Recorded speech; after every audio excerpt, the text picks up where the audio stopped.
नमस्कार दोस्तों। आज के इस वीडियो में हम बात करेंगे महान मराठा योद्धा संभाजी महाराज की।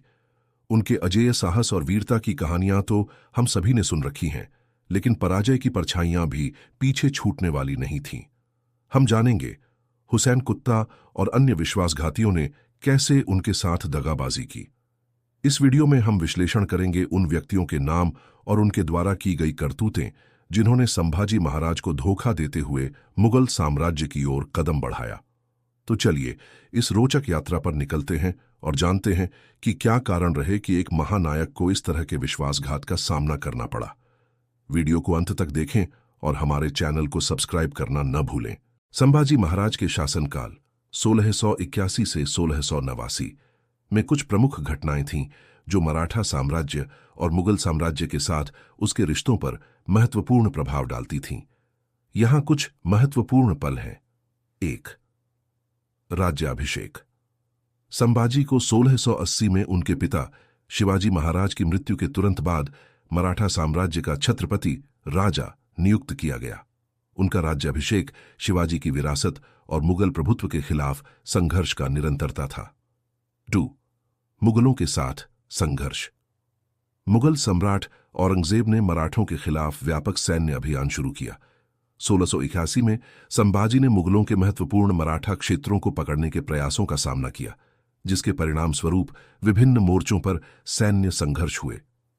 3. कल्याण की लड़ाई। इस समय का एक महत्वपूर्ण संघर्ष कल्याण की लड़ाई 1682 थी, जहां संभाजी ने मुगल बलों का सामना किया। इन संघर्षों में उनकी नेतृत्व क्षमता महत्वपूर्ण थी, क्योंकि उन्होंने अपने पिता से सीखे गए गुरिल्ला युद्ध की रणनीतियों का उपयोग किया। 4. रायगढ़ की घेराबंदी। मुगल बलों ने 1683 से 1684 के दौरान रायगढ़ मराठा साम्राज्य की राजधानी की घेराबंदी की। संभाजी की सेनाओं ने मजबूत रक्षा की और यह घेराबंदी उनके नेतृत्व कौशल को दर्शाती है। 5. राजनैतिक कूटनीति। संभाजी ने मुगलों के खिलाफ अपनी स्थिति मजबूत करने के लिए गठबंधन बनाने का प्रयास किया। उन्होंने विभिन्न क्षेत्रीय शक्तियों जैसे पुर्तगालियों के साथ बातचीत की ताकि मुगल आक्रमण को संतुलित किया जा सके। 6. नवीन सैन्य रणनीतियां। अपने शासन के दौरान संभाजी ने व्यापक रूप से गुरिल्ला युद्ध की रणनीतियां अपनाईं, जिसने मुगल आपूर्ति लाइनों और संचार को बाधित किया। इन रणनीतियों ने मराठों को मुगल क्षेत्र में गहरे हमले करने की अनुमति दी। 7. पकड़ और यातना। 1689 में संभाजी अंततः मुगल बलों द्वारा पकड़ लिए गए। कई विश्वासघात और रणनीतिक गलतियों के बाद उनकी गिरफ्तारी हो गई। 8. क्रूर निष्पादन। उनकी गिरफ्तारी के बाद संभाजी को अत्यंत यातना दी गई और 11 मार्च 1689 को उनका निष्कासन किया गया। मुस्लिम धर्म स्वीकारने या मराठा साम्राज्य के रहस्यों का खुलासा न करने की उनकी मित्रता उनके साहस का प्रमाण बनी। उत्तराधिकारियों का उदय। संभाजी की मृत्यु के बाद उनके सौतेले भाई शाहू सत्ता में आए। संभाजी की शहादत ने मराठा बलों को एकजुट किया, जिससे मुगल शासन के खिलाफ फिर से प्रतिरोध करने और मराठा साम्राज्य के और मजबूत होने में मदद मिली।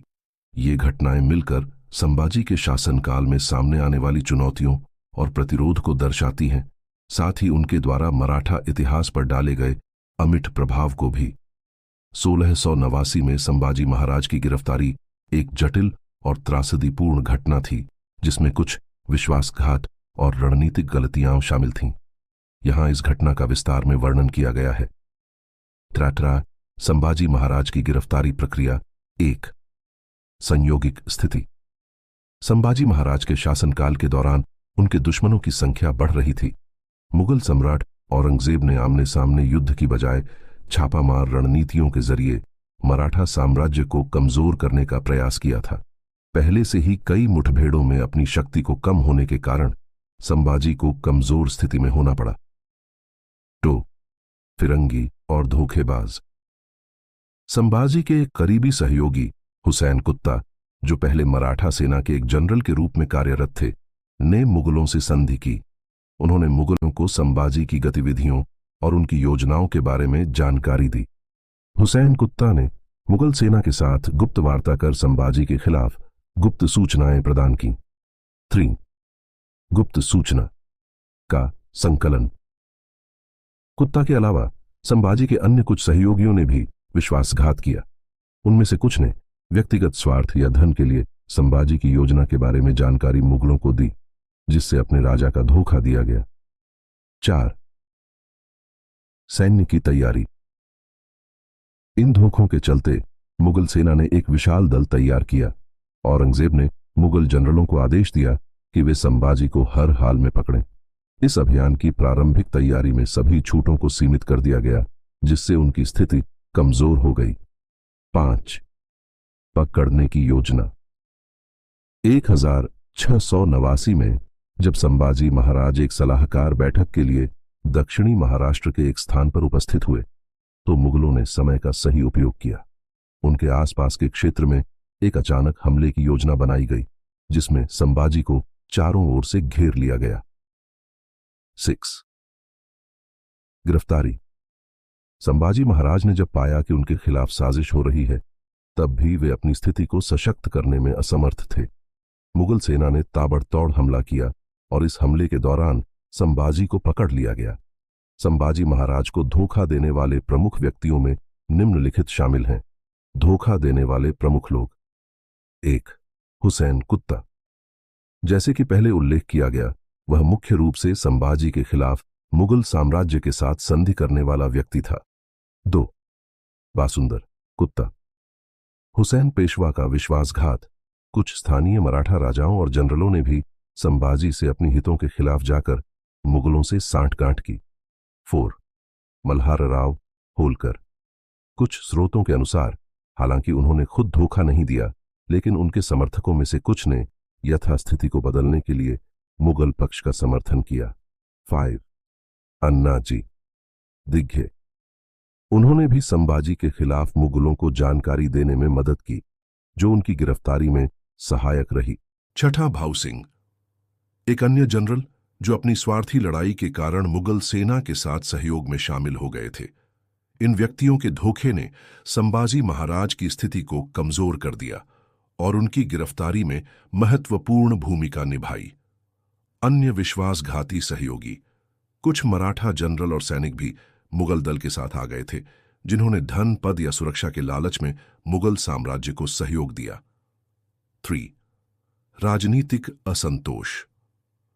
संभाजी का जुड़ाव क्षेत्रीय राजनीतिक असंतोष के कारण भी हुआ। कुछ शक्तियों ने अपने स्वार्थ के लिए संभाजी से दूरी बनाने का निर्णय लिया।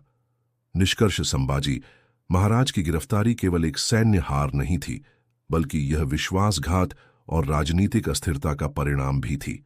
उनकी गिरफ्तारी ने मुगल साम्राज्य को एक महत्वपूर्ण सफलता दिलाई और यह मराठा साम्राज्य के लिए संकट का समय था, जो बाद में उनके साहसी उत्तराधिकारियों द्वारा संभाला गया।